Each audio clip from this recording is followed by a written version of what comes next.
നമ്മൾ തന്നെ ആലോചിച്ച് നോക്കൂ, വയസ്സിങ്ങെത്തി വളരെ ഇങ്ങെത്തിയിരിക്കുന്നു. എപ്പോഴാണിതൊക്കെ? 10 കൊല്ലവും 20 കൊല്ലവും 30 കൊല്ലവും ഒക്കെ പോകുന്നത് ഐസലിയുന്ന പോലെ, ഉപ്പടിയുന്ന പോലെ, ഫാനിന്റെ പങ്കയുടെ പങ്കായം കറങ്ങുന്ന പോലെയാണ് കാലം കഴിയുന്നത്. ഇത് ലോകത്തെ സർവ്വരുടെയും അനുഭവമാണ്. ഞാൻ പറയുന്നത്, ലോകത്ത് ഏതെങ്കിലും ഒരു പ്രത്യയശാസ്ത്രത്തിൽ ലോക നേതാവ് സമയം പെടുന്നതിനെ തീരുന്നതിനെ കുറിച്ച് എന്തെങ്കിലും പറഞ്ഞിട്ടുണ്ടോ എന്ന് നാം ആലോചിക്കേണ്ടതുണ്ട്. പറഞ്ഞിട്ടില്ല. ഞാനതെൻ്റെ ഒരു അവകാശവാദം പറയുകയല്ല, ഞാൻ എൻ്റെ ഒരു ഫഖ്ർ പറയുകയല്ല. ജോഗ്രഫിയിൽ ഞാൻ PhD ചെയ്യുന്നുണ്ട്. ഈ വിഷയത്തിൽ ശാസ്ത്രീയ ലോകത്ത് എന്തെങ്കിലും പ്രത്യേകം സ്റ്റഡീസ് ഉണ്ടോ? ഭൂമിയുടെ കറക്കത്തിന് വേഗത കൂടി എന്നൊക്കെ പറയുന്ന ചില പഠനങ്ങൾ വരുന്നുണ്ട്. പക്ഷെ അതൊന്നും ഇതിന് ന്യായമല്ല. കാരണം അവർ പറയുന്നത് ഒരു ആർക്ക് സെക്കൻഡിന്റെ വേഗത കൂടി എന്നൊക്കെയാണ്. ഒരു ആർക്ക് സെക്കൻഡ് എന്നൊക്കെ പറഞ്ഞാൽ ഒരു സെക്കൻഡിനെ ഒരുപാട് മുറിച്ചാൽ അതിൻ്റെ ഒരു കഷ്ണത്തിന്റെ പേരാണ്. അതുകൊണ്ടൊന്നും സമയം ഈ മാതിരി പോക്ക് പോവില്ല. കൂടുന്നു കൊല്ലങ്ങൾ, മാസങ്ങളാഴ്ച, ഗടികൾ കണക്കിൻ നിന്നായുസിൻ തീർച്ച. തേടുന്നു അവകൾ നിന്നെ മൺവീട്ടിലേക്ക്, തഞ്ചം നീ നോക്കുന്നു പൊൻവീട്ടിലേക്ക്. അകക്കൺ തുറന്നൊന്നു നോക്കടാ മാടാ, ഉത്സാരമോർത്താൽ ഉറങ്ങാമോ കാടാ. മുഖക്കണ്ണടക്കുൽ തുറക്കട്ട മാടാ, പൂട്ടിട്ട പൊഞ്ചപ്പിൽ മുത്തുണ്ടു കാടാ. മലയാളത്തിന്റെ മഹാനായ കവി സുജായി മൊയ്തു മുസ്ലിയാർ, അദ്ദേഹം ഇത് നേരത്തെ കണ്ടറിഞ്ഞു. കൊട്ട മുൻതുള്ളി പിഞ്ചോരക്കട്ട, പിന്നെ നീ കാട്ടം ചുമന്നോര് കൊട്ട. പെട്ടാലോ ചത്ത ചകമല്ലേ പൊട്ട, പറ നിന്നുടൽക്ക് മഹത്വം പൊട്ട. കൂടുന്ന കൊല്ലങ്ങൾ മാസങ്ങളാഴ്ച, കൂടുന്ന കൊല്ലങ്ങൾ മാസങ്ങൾ ആഴ്ചകൾ കൂടിക്കൂടി വരുന്നു. ഗടികൾ കണക്കിൻ നിന്നായുസിൻ തീർച്ച. ഘടികാരത്തിലെ സൂചി അല്ലെങ്കിൽ അതിൻ്റെ പെണ്ടുളം ഇളകുന്ന പോലെ നിന്റെ ആയുസിന്റെ അടരുകൾ തീർന്നു പോവുകയാണ്. നാം നാവ് കൊണ്ട് പറയുന്ന ഏറ്റവും ശുദ്ധമായ ഒരു നുണയാണ്, വൃത്തിയുള്ള സുന്ദരമായ നുണയാണ്, സുന്ദരമായ നുണയാണ് വി ആർ ലിവിങ് നൗ എന്നുള്ളത്. നമ്മളിപ്പോൾ ജീവിക്കുകയാണ് എന്നുള്ളത്. നമ്മളിപ്പോൾ മരിച്ചുകൊണ്ടിരിക്കുകയാണ്. നമ്മളിപ്പോൾ ജീവിക്കുകയല്ല, നമ്മളിപ്പോൾ മരിച്ചുകൊണ്ടിരിക്കുകയാണ്. ആധ്യാത്മികമായി ഗടികൾ കണക്കിൻ നിന്നായുസിൻ തീർച്ച. തേടുന്നു അവകൾ മൺവീട്ടിലേക്ക്, പക്ഷേ തഞ്ചം നീ നോക്കുന്നു പൊൻവീട്ടിലേക്ക്. ഈ തീർന്നു പോകുന്ന കൊല്ലങ്ങളും മാസങ്ങളും ആഴ്ചകളും മണ്ണിന്റെ വീടായ ഖബറിലേക്കാണ് നമ്മളെ തേടുന്നതെങ്കിലും അതിൻ്റെ ഇടയിൽ കഥയൊന്നും അറിയാത്ത പോലെ നമ്മൾ നമ്മളെ തന്നെ കബളിപ്പിക്കുന്നു എന്നുള്ള അർത്ഥത്തിൽ തഞ്ചം നീ നോക്കുന്നു പൊൻവീട്ടിലേക്ക്. അതിൻ്റെ ഇടയിൽ പൊന്നിൻ്റെ ഒരു പുര കെട്ടാനാണ് നമ്മൾ ശ്രമിക്കുന്നത്. ഞാൻ ഈ ഭാഗം ഓർത്തത്, ഈ കാലവും കൊല്ലവും മാസവും ആഴ്ചയും ഈ കഴിഞ്ഞു പോകുന്ന ഈ പ്രതിഭാസം, സയത്തി സമാനുൻ അൽനാസ്, ആളുകൾ ഒരു കാലം കാണാനിരിക്കുന്നു. അല്ലാഹുവിന്റെ റസൂലിന്റെ പ്രവചനം. ഏതാണ് ആ കാലത്തിന്റെ സവിശേഷത? യതഖാറബു ഫീഹി സമാൻ. ആ കാലത്ത് യതഖാറബു ഫീഹി സമാൻ, സമയങ്ങൾ പരസ്പരം അടുത്തടുത്ത് വരും. ഫതകൂനു സനതു കശ്ശഹർ, ഒരു കൊല്ലം ഒരു മാസം പോലെ പോകും. വയകൂനു ശഹറു കൽ ജുമുഅ, ഒരു മാസം ഒരാഴ്ച പോലെ പോകും. ഫതകൂനുൽ ജുമുഅതു കൽ യൗം, ഒരാഴ്ച ഒരു ദിവസം പോലെ പോകും. വയകൂനുൽ യൗമു കസ്സാഅ, ഒരു ദിവസമോ ഒരു മണിക്കൂർ പോലെ പോകും. ഫതകൂനു സഅതു കതർഫത്തിൽ ഐൻ, ഒരു മണിക്കൂർ കണ്ണിമ ചിമ്മിത്തുറക്കുന്ന അത്രയും പെട്ടെന്നും തീർന്നു പോകുന്ന കാലം നിങ്ങൾ കാണുക തന്നെ ചെയ്യും എന്ന് മുഹമ്മദ് റസൂലുള്ളാഹി സ്വല്ലല്ലാഹു അലൈഹി വസല്ലം. എന്താണ്? നമ്മുടെ അനുഭവത്തെക്കുറിച്ചല്ലേ പറഞ്ഞത്. ഫതകൂനു സനതു കശ്ശഹർ, ഒരു കൊല്ലം മാസം പോലെ, മാസം ആഴ്ച പോലെ, ആഴ്ച ദിവസം പോലെ, ദിവസം മണിക്കൂർ നാഴിക പോലെ, നാഴിക നേരമോ ഒരു നിമിഷാംശം പോലെ മിന്നി മറയും. അത് ഭൂമിയുടെ കറക്കത്തിന്റെ വേഗത കൂടിയിട്ടൊന്നുമല്ല. നാം അവിടെ എത്തി, നമ്മളവിടെ ജീവിച്ചുകൊണ്ടിരിക്കുന്നു. ഒരേ സമയം ഭൗതികമായ ശാസ്ത്രീയ സത്യങ്ങളെയും ആധ്യാത്മികമായ പൊരുളുകളെയും ഒന്നിച്ചു കൊണ്ടുപോകുവാൻ കഴിയുക എന്നുള്ളതാണ് ഒരു മുഅ്മിനിന്റെ ലക്ഷണം. അതാണ് വിജയത്തിന്റെ വഴി. സയതി സമാനുൻ അലന്നാസി ഫതകൂനു സനതു കശ്ശഹർ വയകൂനു അശ്ശഹറു കൽ ജുമഅ ഫതകൂനു അൽ ജുമഅതു കൽ യൗം വയകൂനു അൽ യൗമു കസ്സാഅ ഫതകൂനു അസ്സാഅതു കതർഫത്തിൽ ലൈൻ എന്ന് സാദിഖുൽ വഅദുൽ അമീനായ മുഹമ്മദ് റസൂലുള്ളാഹി. പുലർന്നില്ലേ പുലർന്നില്ലേ. രണ്ടാമത്തെ ഹദീസ് നോക്ക്. എപ്പോഴാണ് അന്ത്യനാളുണ്ടാവുക എന്ന് അല്ലാഹുവിന്റെ റസൂലിനോട് മുഖറബുൽ അംലാഖ് ജിബ്രീൽ അലൈഹിസ്സലാം എപ്പോഴാണ് അന്ത്യനാൾ ചോദ്യമാണ്. അല്ലാഹുവിന്റെ റസൂലിന്റെ മറുപടി എന്താ? മൽ മസ്ഊലു അഅലമു മിനസ് സായിൽ. മൽ മസ്ഊലു അഅലമു മിനസ് സായിൽ. ചോദിക്കപ്പെട്ടയാൾ ചോദ്യകർത്താവിനേക്കാളും ഈ വിഷയത്തിൽ പണ്ഡിതനല്ല എന്ന് പറഞ്ഞാൽ പല വ്യാഖ്യാനം അതിനുണ്ട്. ഇത് നമുക്ക് രണ്ടുപേർക്കും പറയാൻ അർഹതപ്പെട്ട അവകാശപ്പെട്ട വിഷയമല്ലല്ലോ, നമ്മുടെ ഡിപ്പാർട്ട്മെന്റ് അല്ലല്ലോ എന്നർത്ഥം. ഇത് അള്ളാഹുവിന്റെ അരികിലുള്ള കാര്യമല്ലേ, എപ്പോഴാണ് എന്നുള്ളത്. അപ്പൊ ജിബ്രീൽ അലൈഹിസ്സലാം പറഞ്ഞു, ഫഅഖ്ബിർനീ അൻ അമാറാതിഹാ. എപ്പോഴാണ് അന്ത്യനാൾ എന്ന് പറയുന്നില്ലെങ്കിൽ അതിന്റെ അടയാളങ്ങൾ പറഞ്ഞുതാ. എന്നാണെന്ന് പറയുന്നില്ലെങ്കിൽ ഏകദേശം ലക്ഷണം നോക്കി തീരുമാനിക്കാൻ കഴിയുന്ന വിധം അതിന്റെ ലക്ഷണങ്ങൾ പറഞ്ഞു തരീൻ. എന്തെന്തൊക്കെയാണ് കാഴ്ചകൾ ഉണ്ടാവുക, എങ്ങനെയൊക്കെയാണ് മാറ്റങ്ങൾ ഉണ്ടാവുക അന്ത്യനാൾ ആസന്നമാകുമ്പോൾ. അതാണ് ഈ പറയുന്നത് ഫഅഖ്ബിർനീ അൻ അമാറാതിഹാ, അതിന്റെ അടയാളങ്ങൾ പറഞ്ഞുതാ. അല്ലാഹുവിന്റെ റസൂല് പറയാൻ തുടങ്ങി ചില അടയാളങ്ങൾ. അൻതലിദൽ അമതു റബ്ബതഹാ, അൻതലിദൽ അമതു റബ്ബതഹാ വഅൻതറൽ ഹുഫാതൽ ലുറാതൽ ആലത റിയായ ശാതിയ തത്വാബലൂന ഫിൽ ബുന്യാൻ. എല്ലാ ഹദീസും സാമാര് അറിയുന്ന ആൾക്കാരാണ്, അറിയാത്തവർ മനപ്പാടാക്കണം. ഇതൊക്കെയാണ് നമ്മുടെ വിശ്വാസത്തിന്റെ തെളിവുകൾ. അന്ത്യനാളിന്റെ അടയാളങ്ങൾ ഏതൊക്കെയാണെന്നോ? അൻതലിദൽ അമതു റബ്ബതഹാ, അതിന്റെ വാക്കർത്ഥം എന്താണ്? അൻതലിദൽ അമതു റബ്ബതഹാ, അടിമ സ്ത്രീ യജമാനനെ പ്രസവിക്കലാണ്, അടിമ സ്ത്രീ യജമാനന് ജന്മം നൽകലാണ്, ദാസ്യ ഭൃത്യ യജമാനന് ജന്മം നൽകലാണ് ഒന്നാമത്തെ അടയാളം. വഅൻതറൽ ഹുഫാത, അറബ് സമൂഹത്തെ കുറിക്കുന്ന അറബികളെ സംബന്ധിക്കുന്ന സംസാരമാണ്. വഅൻതറൽ ഹുഫാത, നഗ്നപാതുകന്മാരായ, അല്ലുറാത്ത എന്ന് പറഞ്ഞാൽ കാലിന് ചെരുപ്പ് പോലും ഇല്ലാത്ത അല്ലുറാത്ത, വിവസ്ത്രന്മാരായ, ഉടുതുണിക്ക് മറുതുണിയില്ലാത്ത, അൽ ആലത്ത, ദരിദ്ര കുചേലന്മാരായ, ദിവസം ഒരു നേരം മാത്രം അടുക്കളയിൽ അടുപ്പ് പുകഞ്ഞിരുന്ന അത്രയും ദാരിദ്ര്യത്തിന്റെ ഏറ്റവും വലിയ പരിവട്ടത്തിലും പരിക്ഷീണത്തിലും ജീവിച്ചിരുന്ന അറബികളെ കാണുകയാണ്, അറബികളെ കാണാൻ കഴിയും.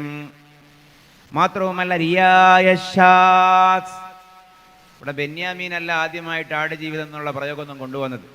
റസൂലുള്ളാഹിന്റെ ഹദീസിൽ പറയുകയാണ് റിയായ ഷാസ്, ആടുജീവിതം നയിച്ചിരുന്ന അറബികളെ നിങ്ങൾക്ക് കാണാൻ കഴിയും.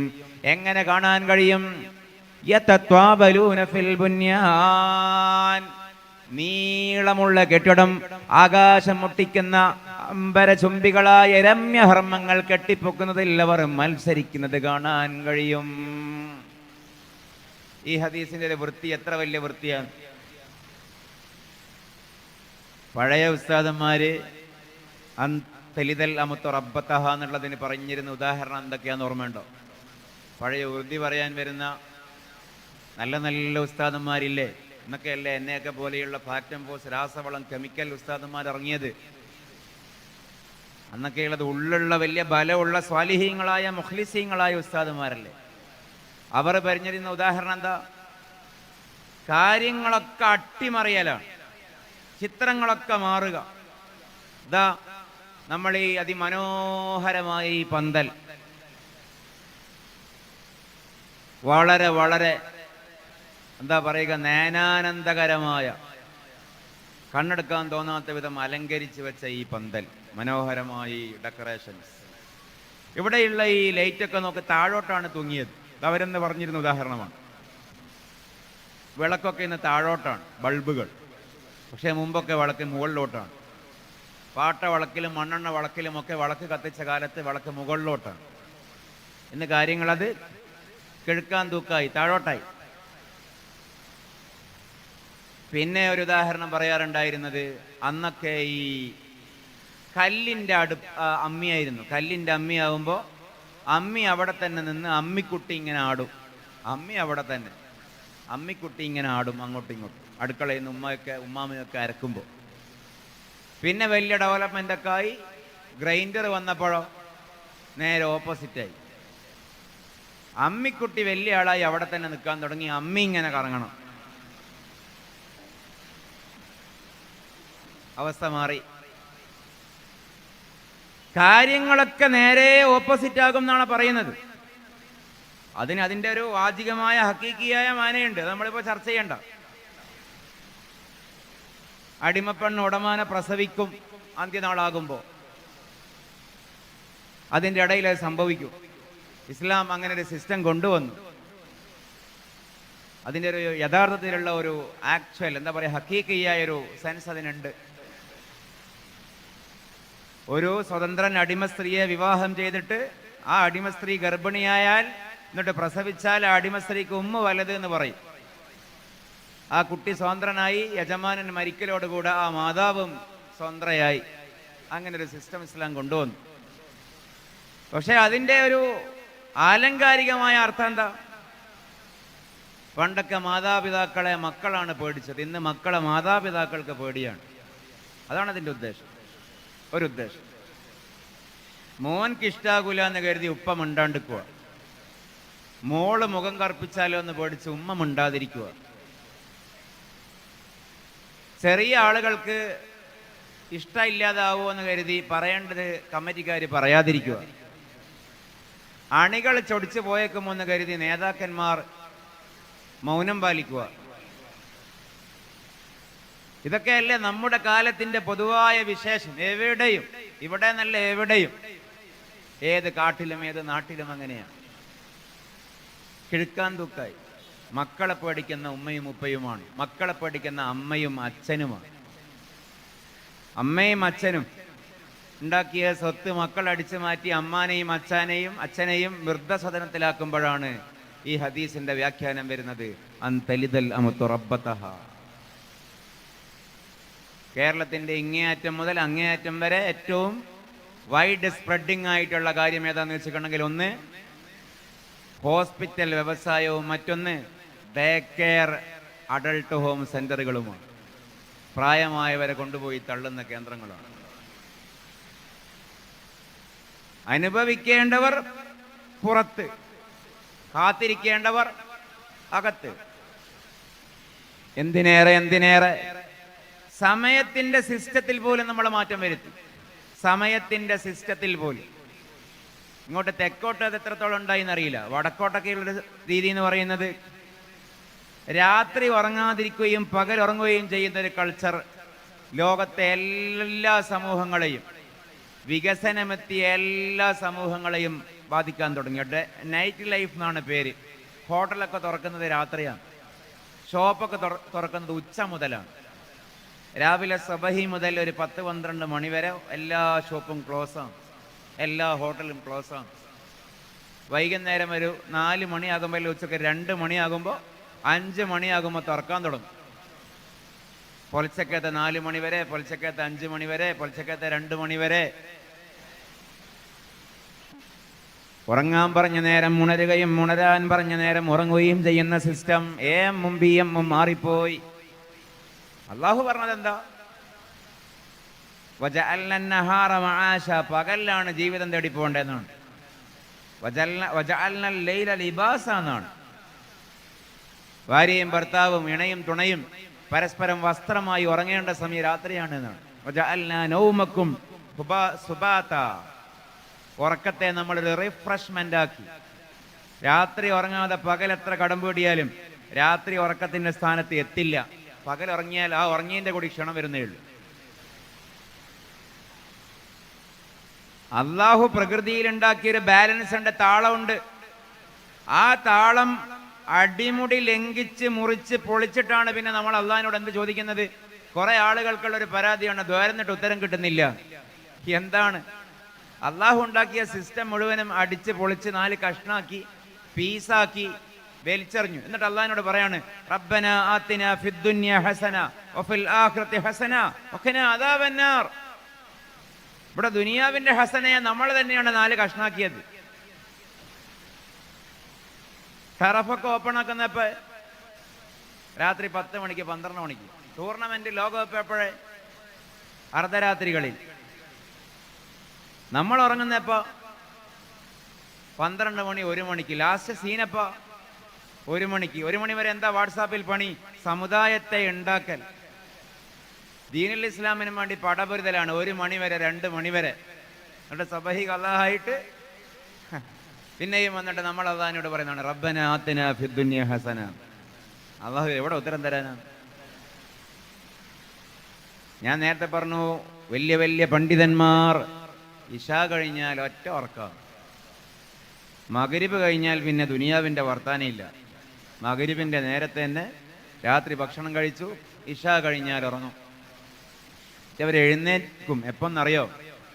എഴുന്നേൽക്കുന്ന സമയം സ്വബഹിയുടെ തൊട്ട് മുമ്പാണ്. അവിടെയുമുണ്ട് ഈ ഹദീസിന് വലിയ അർത്ഥങ്ങൾ.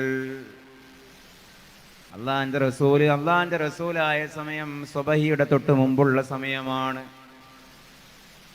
നമ്മൾ ഉറങ്ങുന്ന സമയമാണ്. ലോകത്തെ ഉണർത്താൻ അള്ളാഹുവിന്റെ റസൂലിനെ അള്ളാഹു നിയോഗിച്ച സമയം, ഇഖ്റ മുഴങ്ങിയ സമയം. സുബഹിയുടെ തൊട്ട് മുമ്പുള്ള അത്താഴത്തിന്റെ സമയം കാണാത്ത ആളുകൾക്ക് സ്വർഗത്തിലെ അത്താഴവും കാണാൻ കഴിയില്ല എന്നൊരു സൂഫി പറഞ്ഞല്ലോ. എല്ലാ വിത്തും പൊട്ടുന്ന സമയം, എല്ലാ പൂമുട്ടുകളും വിടരുന്ന സമയം സുബഹിയുടെ തൊട്ട് മുമ്പുള്ള സമയമാണ്. ഒന്നാം ആകാശത്തിലേക്ക് അള്ളാഹുവിന്റെ റഹ്മത്ത് ഇറങ്ങുന്ന സമയം എന്ന് ഹദീസിൽ പറഞ്ഞ സമയം. ആ സമയം 1 മണിക്കൂർ ഏതെങ്കിലും ഒരു കുട്ടി പഠിച്ചാൽ, നമ്മൾ വായിച്ചാൽ, ശ്രദ്ധിച്ചാൽ, അതല്ലാത്ത സമയങ്ങളിൽ 10 മണിക്കൂർ കൊണ്ട് തലയിൽ കയറുന്നത് വലിഞ്ഞങ്ങ് കയറിക്കിട്ടും. അത്രയും മൂർച്ചയുള്ള സമയം.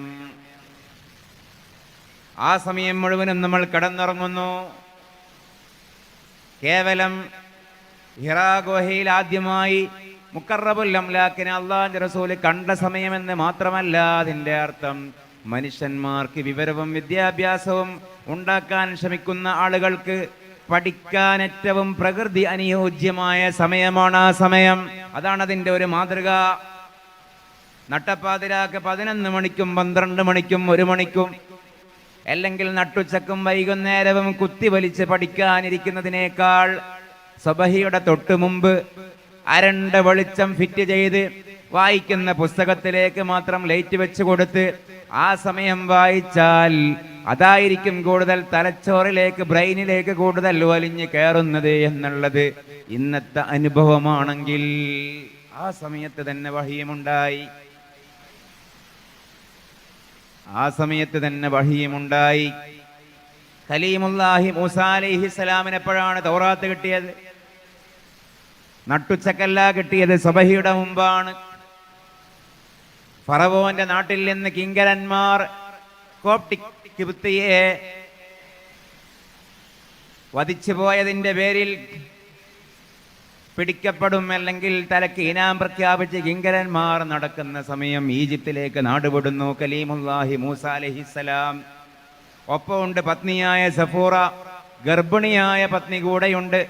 ആ പത്നിക്ക് പേറ് നോവായി, വഴിയറിയുന്നില്ല, നല്ല ഇരുട്ടാണ്. ആ സമയത്താണ് പറഞ്ഞത്, ഇന്നി ആനസ്തു നാറ, ഇന്നി ആനസ്തു നാറൻ ലഅല്ലി ആതീകും മിൻഹാ ബിഖബസിൻ ഔ അജിദു അലന്നാരി ഹുദാ.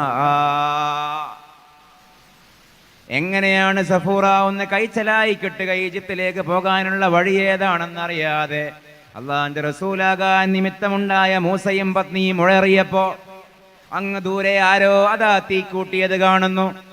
ഇന്നി ആനസ്തുനാറ, ഞാൻ അവിടെ പോയി ഒന്ന് തിരക്കി നോക്കട്ടെ ആരാണ് തീക്കായുന്നത് എന്ന്. നല്ല ഇരുട്ടാണ്, വാരിയാൽ കോരാൻ കിട്ടുന്ന കൂരിരുട്ടാണ്.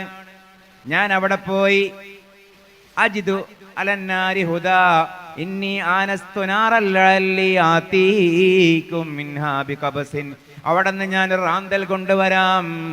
ഔ അജിദു അലന്നാരി ഹുദാ, അല്ലെങ്കിൽ ഞാൻ അവിടെ നിന്ന് വഴി ചോദിച്ചു വരാമെന്ന് പറഞ്ഞ്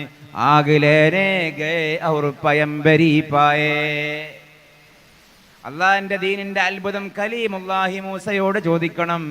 തീ കൊണ്ടുവരാനാണ് കലീമുള്ള പോയത്, നബിയായിട്ടാണ് തിരികെ വന്നത്, അതും രാത്രിയാണ്, സുബഹിയുടെ തൊട്ട് മുമ്പാണ്. ഒരു ഹദീസിന്റെ ഒരു ആശയത്തിന്റെ ഒരു വൈപുല്യം നോക്ക്. എപ്പോഴാണ് പഠിക്കേണ്ടത് എന്ന് പോലും ആ ഹദീസിൽ വരുന്നു.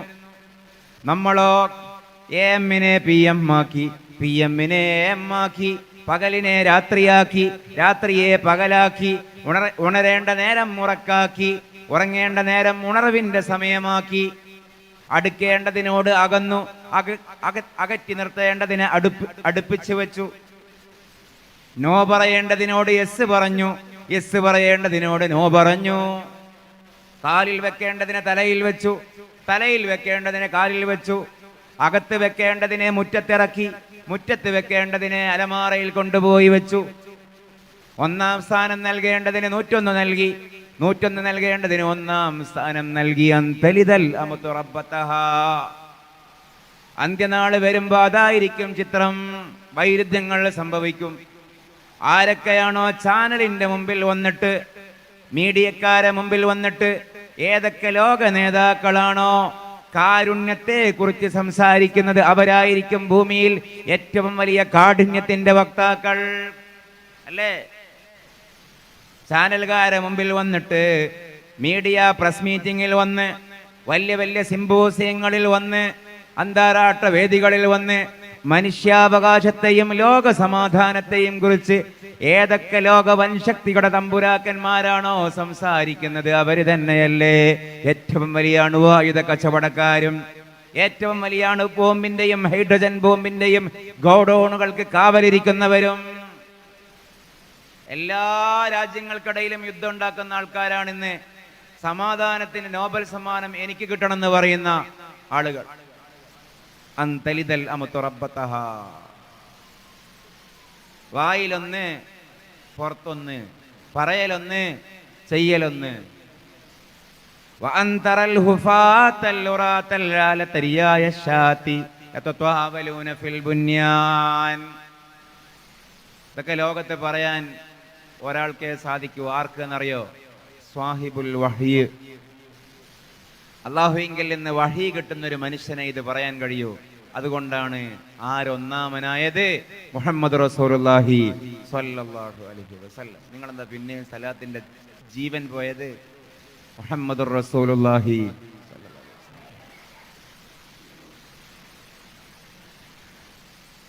ചിലത് നമ്മൾ ആലോചിക്കാഞ്ഞിട്ടാണ്.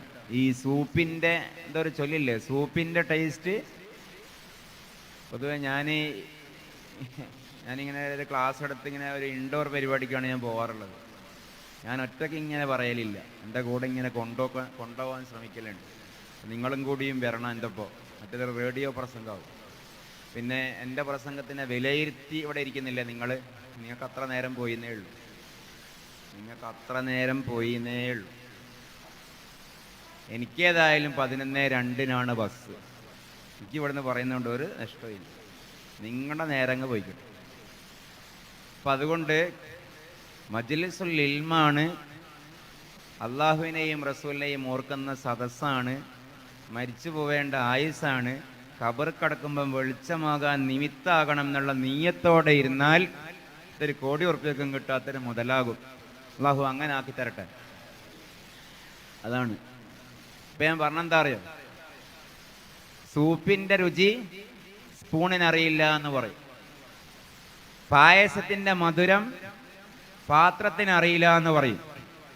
അതേപോലെ ഒരു സംഗതിയാണ് നമ്മുടെ വിശ്വാസത്തിന്റെ ഒരു പ്രസക്തി, അതിൻ്റെ ഒരു സത്യത, അതിൻ്റെ ഒരു തെളിച്ചം, അതിൻ്റെ ഒരു വ്യക്തത, അതിൻ്റെ ഒരു ആധികാരികത നമുക്കറിയില്ല. റസൂലുള്ളാഹിന്റെ ഒരു വാല്യൂ നമുക്കറിയില്ല. ഇതൊരു കഷ്ടമാണ്. ഞാൻ ദീർഘിപ്പിച്ച് പറയല്ല, ഈ ഹദീസിൻ്റെ ഒരു സാക്ഷാത്കാരം മനസ്സിലാക്കാൻ ഇത്ര നോക്കിയാൽ മതി. നമ്മുടെ മൊബൈൽ ഫോണിൽ 1950 ദുബൈ അടിച്ചു നോക്കിയാൽ മതി, ഞാൻ ഈ പറയുന്നത് മനസ്സിലാവും. 2000 ദുബൈ അടിച്ചു നോക്കിയാൽ മതി. ഞാൻ ഈ ദുബൈ എന്ന് പറയുന്നത് ഞാൻ ദുബൈൻ്റെ ആളായിട്ടല്ല, GCCയിലെ ഏറ്റവും വലിയ സിറ്റി ദുബൈ ആണല്ലോ. 2025 കൊച്ചിക്ക് തികയില്ല 2000 ദുബൈ. നിങ്ങൾ എൻ്റെ മുഖത്തിങ്ങനെ നോക്കണ്ട, ഡൗട്ട് ഉണ്ടേ നോക്ക്. 2025 കൊച്ചിക്ക് തികയില്ല വികസനത്തിന്റെ കാര്യത്തിൽ 2000 ദുബൈ സിറ്റി. ബാക്കി എന്തിനു പറയണം? ബുർജ് ഖലീഫ ഒക്കെ ഇങ്ങനെ വരുന്നേ ഉള്ളൂ, അതിന്റെ ഫൗണ്ടേഷൻ ഒക്കെ ഇങ്ങനെ ആയി വരുന്നേ ഉള്ളൂ. 950 പറയണ്ടല്ലോ. എണ്ണ കണ്ടുപിടിച്ചില്ലെങ്കിൽ സാമ്പത്തികമായി മിഡിൽ ഈസ്റ്റിന് അല്ലെങ്കിൽ ഗൾഫിന് GCCക്ക് ഒരു പ്രസക്തി ഉണ്ടാകുമായിരുന്നില്ല. മലയാളികൾ ആദ്യമായിട്ട് പോയതും GCCയിലേക്കല്ല, ഇങ്ങോട്ടേക്കാണ്, മലേഷ്യയിലേക്കും സിംഗപ്പൂരിലേക്കും സിലോണിലേക്ക് വരെയാണ്. ഇന്നത്തെ ശ്രീലങ്ക എന്ന് പറഞ്ഞാൽ മനുഷ്യന്മാർ മൈൻഡ് ചെയ്യുന്ന രാജ്യ ആലോചിച്ചോക്കണം. വെറുതെ കൊണ്ടുപോകാന്ന് പറഞ്ഞാൽ ഇന്ന് നമ്മൾ ശ്രീലങ്കയിലേക്ക് പോകും. നമ്മുടെ ഉപ്പാപ്പന്മാർ പോയ നാടാണ് സിലോൺ. വലിയ കൊമേഴ്ഷ്യൽ ക്യാപിറ്റൽസ് ആയിരുന്നു അവിടെ. എന്നിട്ടും ആൾക്കാർ ഗൾഫിലേക്ക് പിന്നെ പോയത്. ഇപ്പോഴാണ് അവിടെ ഡെവലപ്മെന്റ് ഒക്കെ വന്നത്. പക്ഷേ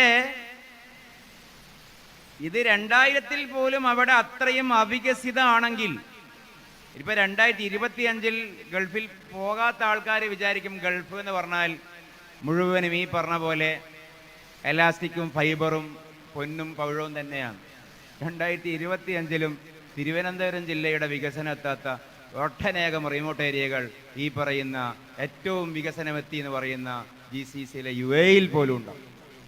ബാക്കി സൗദിയും ഒക്കെ ഒഴിവാക്കി എന്ന് പറയണ്ട. അതാണ് അവിടെയുള്ള കഥ. പക്ഷെ അത് 1500 കൊല്ലം മുമ്പ് എങ്ങനെയായിരിക്കും ആ നാട് പറയണ്ട. ആ നാടാണ് റസൂൽ അടയാളപ്പെടുന്നത്. അന്തറൽ ഹുഫാത്ത, ചെരുപ്പില്ലാത്ത ഒരു ചെരുപ്പ്. വിശേഷ സന്ദർഭത്തിൽ മാത്രമേ അറബികളെന്ന് ചെരുപ്പ് ധരിക്കുള്ളൂ, സാധനം ഇല്ല. നമ്മളും അങ്ങനെ തന്നെ. അറബികളെ കുറ്റം പറയണ്ട, നമ്മളും അങ്ങനെ തന്നെ അല്ലേ.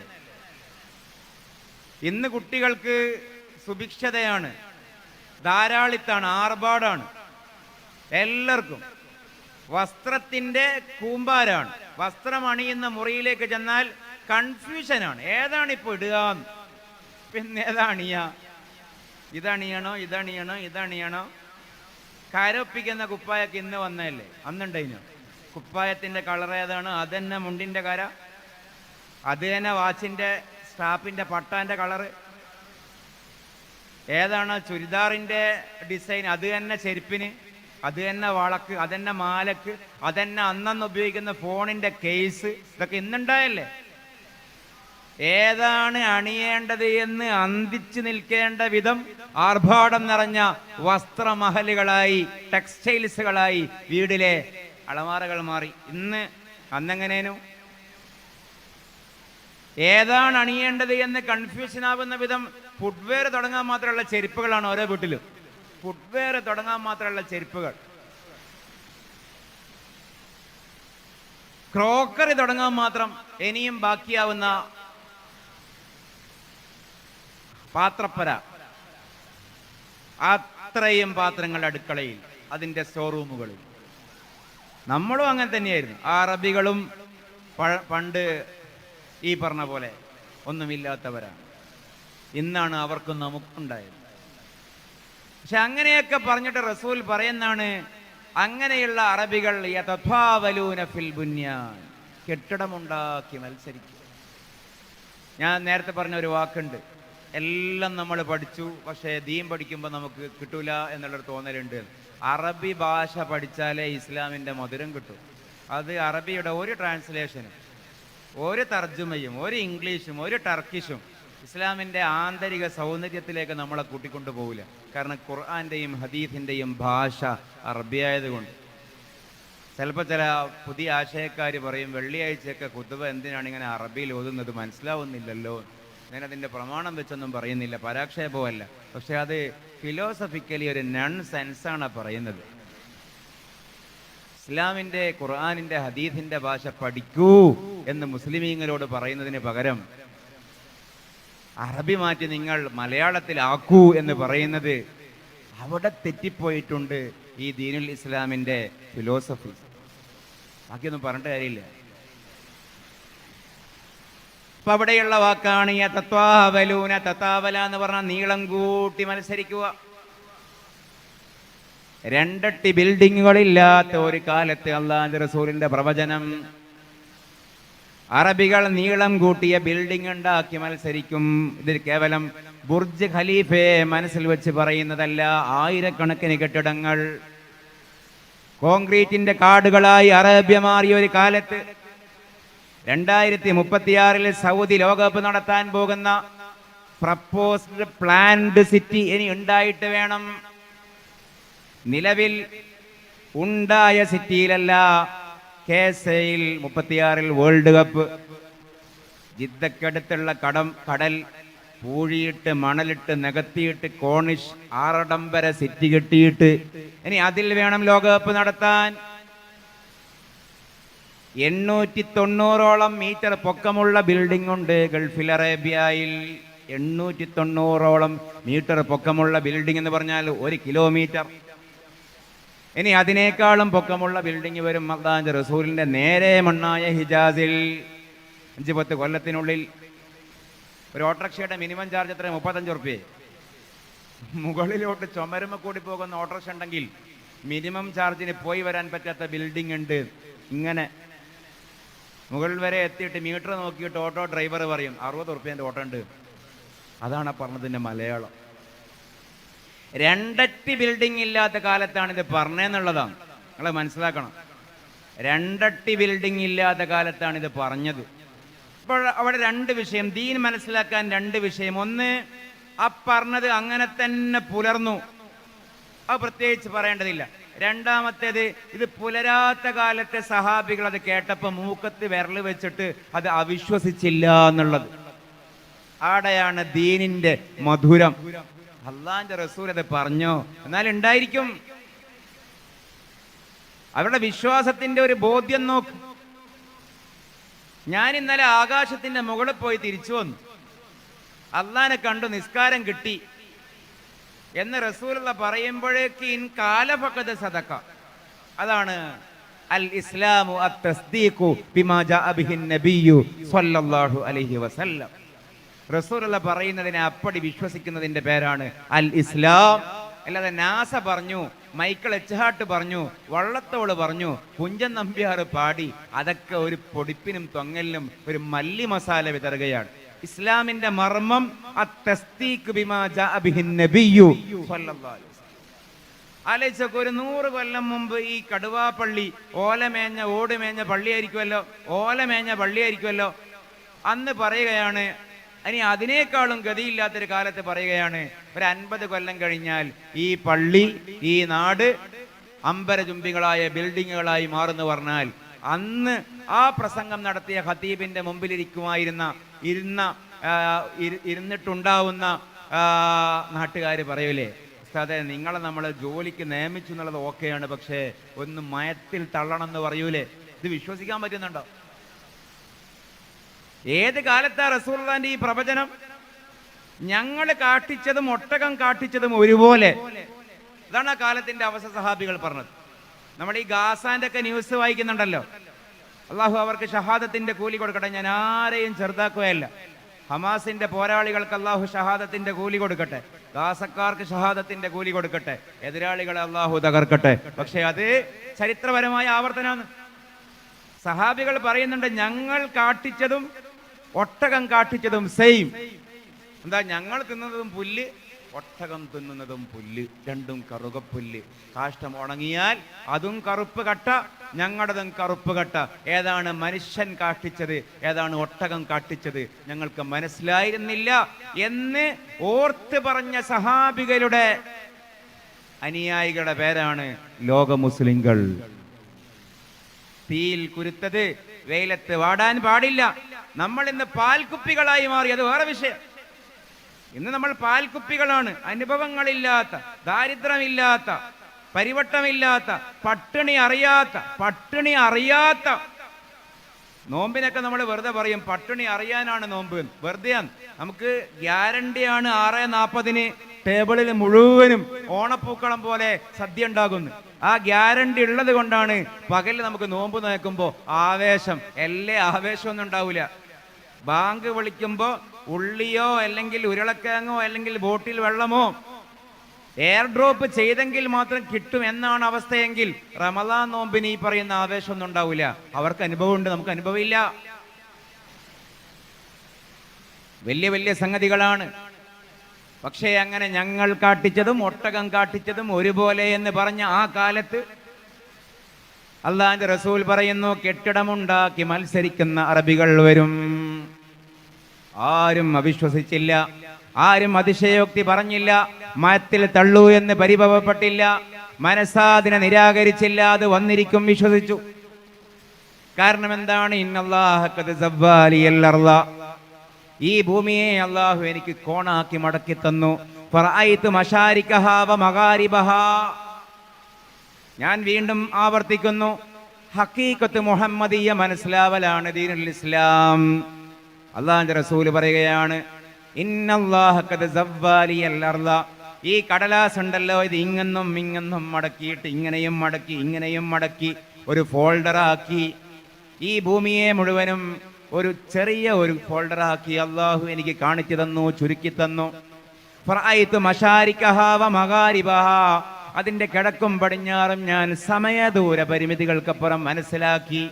അന്ത്യനാൾ വരെ സംഭവിക്കുന്ന കാര്യങ്ങൾ ലൈവ് റിപ്പോർട്ടിംഗ് ആണ്. ആ ലൈവ് റിപ്പോർട്ടിങ്ങിന്റെ ഭാഗമാണ് ഈ പറയുന്ന കാര്യവും. അറബികൾ കെട്ടിടമുണ്ടാക്കി മത്സരിക്കും. ഞാൻ അറബികളുടെ കുഴപ്പമോ ദോഷമോ പറഞ്ഞതല്ല, ഒരു പുലർന്ന പ്രവചനം പറഞ്ഞതാണ്. ഈത്തപ്പനയുടെ ഓല മേൽക്കൂരയാക്കുകയും ഈത്തപ്പനയുടെ തണ്ട് തൂണാക്കുകയും ചെയ്ത, മഴ പെയ്താൽ ചോർന്നലിക്കുമെന്ന് സഹാബികൾ രേഖപ്പെടുത്തിയ പള്ളിയെക്കുറിച്ചും അതേ പ്രവചനം. ദജ്ജാൽ ചോദിക്കും, ആ പള്ളിയെക്കുറിച്ച് ലിമനിൽ കസറുൽ അബിയദുഹാദാ, ഷോട്ടാക്കുന്നു, ഓടിപ്പോകുന്നു. നൂറുകണക്കിന് ഹദീസുകൾ. മദീനയിലെ മസ്ജിദിനെ നോക്കിയിട്ട് അവസാന കാലം ദജ്ജാൽ വരുമ്പോൾ ദജ്ജാൽ ചോദിക്കും, ആരുടേതാണ് ഈ വെള്ളക്കൊട്ടാരം, ഈ വൈറ്റ് പാലസ്? അത് പറഞ്ഞ കാലം. അത് ഞാൻ നേരത്തെ പറഞ്ഞ ഉദാഹരണം വെച്ച് ആലോചിച്ച് നോക്കൂ. ഒരു ചെറിയ പള്ളി, ഒരു കുടിൽ, ഒരു കൂടാരം. എന്നിട്ട് റസൂൽ പറയുന്നതാണ്, ഈ കൂടാരം നോക്കിയിട്ട് കുറെ കാലം കഴിഞ്ഞാൽ ദജ്ജാൽ ചോദിക്കും, ആരതാണ് ഈ കൊട്ടാരം? കസറുൽ അബിയൽ എന്നുള്ള ഒരു വാക്കിന്റെ ആശയം തന്നെ സഹാബികൾക്ക് എങ്ങനെ മനസ്സിലാവും? അവർ ഈ വെള്ളക്കൊട്ടാരമൊക്കെ കണ്ടിട്ടുണ്ടോ? കേട്ടിട്ടുണ്ടാകും. ഖുറാനിലൊക്കെ ഉണ്ടല്ലോ ബൽക്കീസിന്റെ കൊട്ടാരം. അന്നുണ്ട്. ലോക വൻശക്തിയൊക്കെ അന്നുണ്ട്. റോമൻ സാമ്രാജ്യമുണ്ട്, ബൈസന്റൈൻ ഉണ്ട്, സസാനിയൻ ഉണ്ട്, ആഫ്രിക്കയിൽ നേഗസ് ഉണ്ട്, യമനില് ഈ പറയുന്ന രാജവംശങ്ങളുണ്ട്. പക്ഷെ അവരെ നാട്ടിൽ കൊട്ടാരമൊന്നുമില്ല. പക്ഷെ 1500 കൊല്ലം കഴിഞ്ഞപ്പോ ഭൂമിയിലെ ഇന്ന് അമേരിക്കയിലെ പാർലമെന്റ് ആണല്ലോ വൈറ്റ് ഹൗസ്. അതിനേക്കാളും മനോഹരമായ വൈറ്റ് ഹൗസ് ആണ് മദീനയിലെ വൈറ്റ് പാലസ്. മദീനയിൽ നമ്മൾ പോവേണ്ടത് വൈറ്റ് പാലസ് കാണാനൊന്നുമല്ല, അത് വേറെ വിഷയം. മാർബിൾ മല കാണാനോ, സ്വയം പെരിയുന്ന കൊട കാണാനോ, തണുപ്പ് കിട്ടുന്ന ഫ്ലോറിൽ നിൽക്കാനോ ഒന്നുമല്ല, അത് വേറെ വിഷയം. പക്ഷേ മദീനയിലെ മസ്ജിദുൻ നബവി എന്താണെന്നൊരു വൈറ്റ് പാലസ്